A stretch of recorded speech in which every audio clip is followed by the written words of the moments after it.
రాఘవ్ గారు నా కోసం ఒక కథ రెడీ చేశారంట. మరి కథ ఏంటో ఆ కమామిష్ ఏంటో చూద్దామా? Please welcome rocket Raghava along with his team. Cinema పూర్తయినప్పుడు అందరికి అప్పగింతలే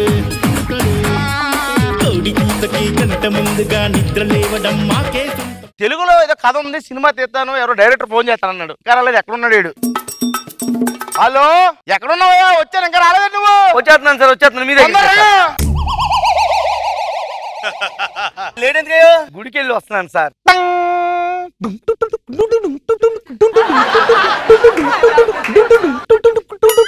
ఎవరేళ్ళంతానే? మన సినిమాకి మ్యూజిక్ బృందం సార్. ఇక్కడ ఎందుకు వచ్చారు? అయ్యో, వాళ్ళ ప్రతిభ మీకు చూపించాలి కదా.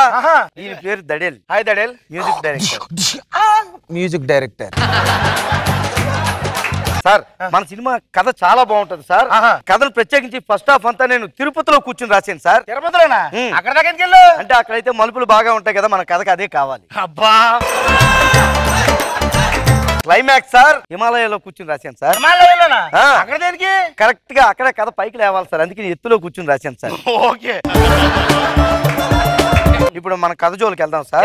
సినిమా పేరు ఏంటంటే సార్, ఏంటి? అనసూయ. అనసూయ అనసూయనా సార్? మీరు టైటిల్ కి అలా అంటున్నారు.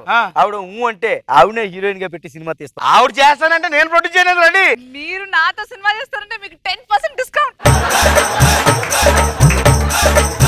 ముందుగా సార్ మనం జనాలు థియేటర్ లో కూర్చోగానే తెరలా పైకి వెళ్ళిపోయింది సార్. అది పైకి వెళ్ళిపోగానే అప్పుడు దేవుడు పడ్డాడు. దేవుడి మీద మనం పాట వేసాం. టైటిల్స్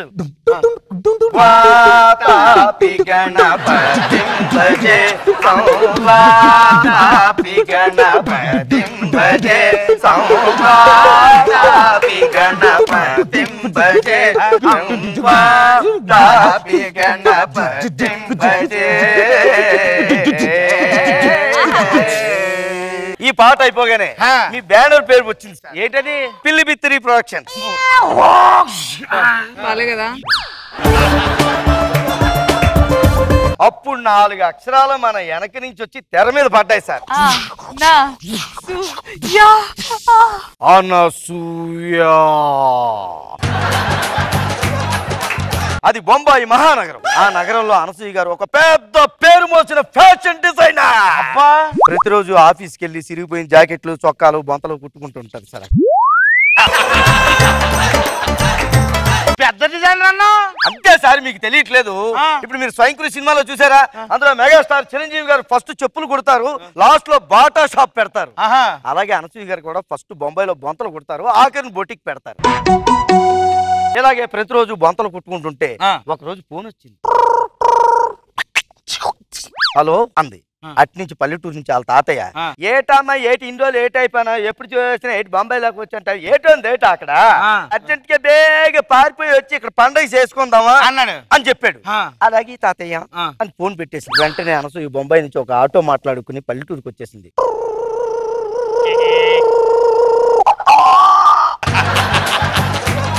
బ్రేక్ వేసాడు ఆటో వాడు. ఊరొచ్చిందా? లేదు, బర్రె అడ్డు వచ్చింది. మొత్తం మీద ఊరికి తీసుకొచ్చేసాడు. ఊర్లో దిగ్గానే జనాలందరూ రిసీవ్ చేసుకుని జాతరతో తీసుకెళ్తున్నారు. ఎలాగా?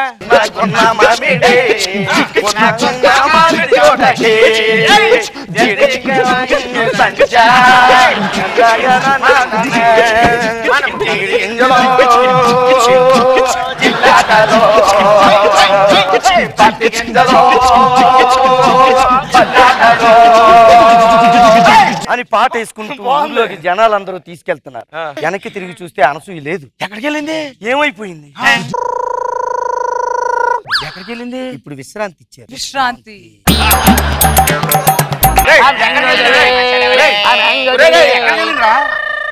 మళ్ళీ సినిమా బిగిన్ అయింది. ఇప్పుడు ఏంటంటే జనాలందరూ అనసూయ ఏమైపోయింది, ఎక్కడికి వెళ్ళిపోయింది అనే ఆతురతో కాగడాలు పట్టుకుని ఊరంతా తిరుగుతున్నారు. చీకటి అయిపోయింది. ఊరి చివర గుడి దగ్గరికి వెళ్ళారు. ఆ చీకట్లో అనసూయ ఒక్కటి ఒంటరిగా కూర్చుంది. ఏం చేస్తుంది? కూర్చుని కొబ్బరి చెప్పులు ఏరుకుంటుంది. కొబ్బరి చెప్పులు ఏరుతుందా? కొబ్బరి చెప్పులు దేనికి? అబ్బా, అనసూయ గారికి కొబ్బరి చట్నీ అంటే చాలా ఇష్టం అండి. మన్నాడు పొద్దున్నే టిఫిన్ లోకి కొబ్బరి చట్నీ తిందామని చెప్పులు ఏరుకుంటుంది అనమాట. నేరింది పొద్దున్నే చట్నీ చేసుకుని తింటుంది గాని మనసు ఎక్కడో పీకేస్తుంది. ఎక్కడ? ఎందుకంటే పాట వేసుకుని జాతరలో వచ్చేటప్పుడు ఓ పెద్ద బంగళా కనిపించింది. ఆ బంగళా నుంచి ఒక పిలిపిని పిలిచింది, అనసూయ రామ్మా ఇది నీ బంగళాయే అని పిలుపు వినిపించింది. అక్కడికి వెళ్తుంటే మధ్యలో ఒక మసీద్ దగ్గర ఒక ఫకీరు ఒకడికి దెయ్యం పట్టిందని చెప్పి కొడుతున్నాడు. నిన్ను చంపేస్తానే, నా దగ్గరికి రా, నే దయ్యంకి ఏమన్నీ వదిలిస్తా.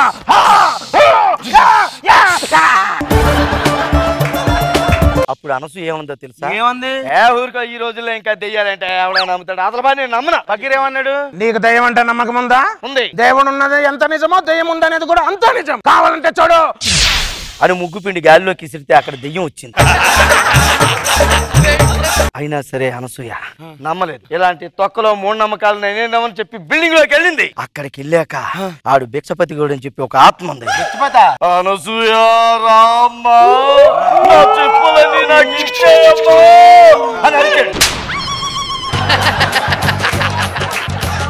అయినా అనసూయ భయపడలేదు, ధైర్యంగా ముందుకెళ్ళింది. అక్కడ గోడ మీద ఒక పెద్ద ఫోటో చూసి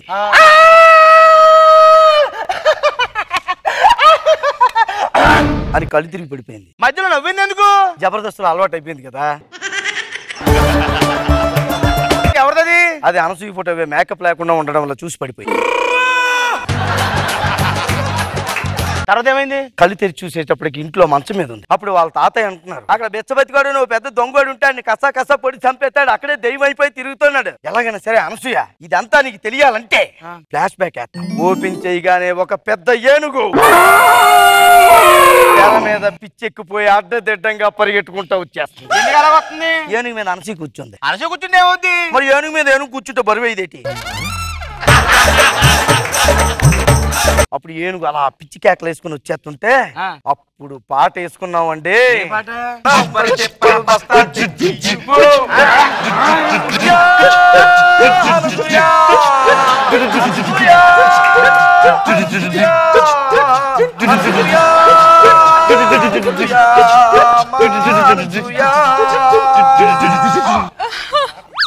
సూపర్.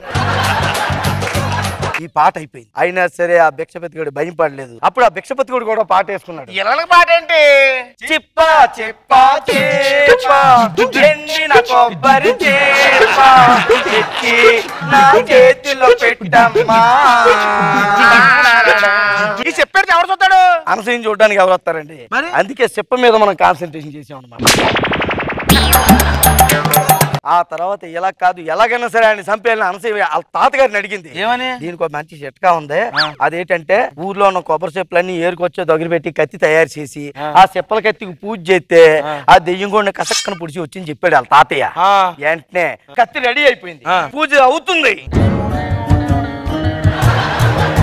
ఊర్లో జాతర,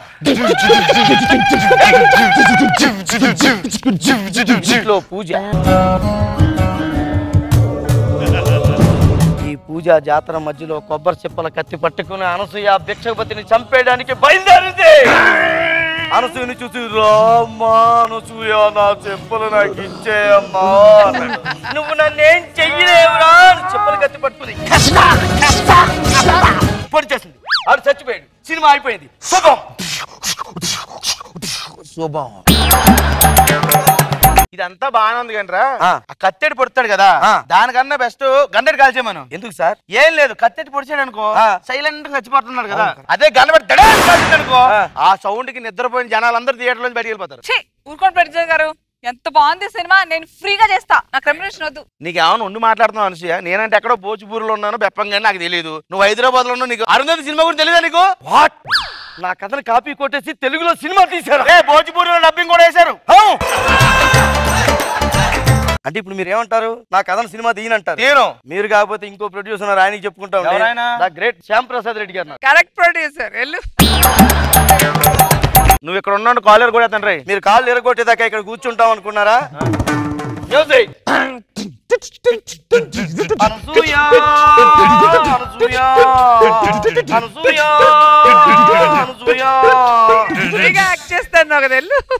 మళ్ళీ మనం సెట్స్ లో కలుసుకుందాం.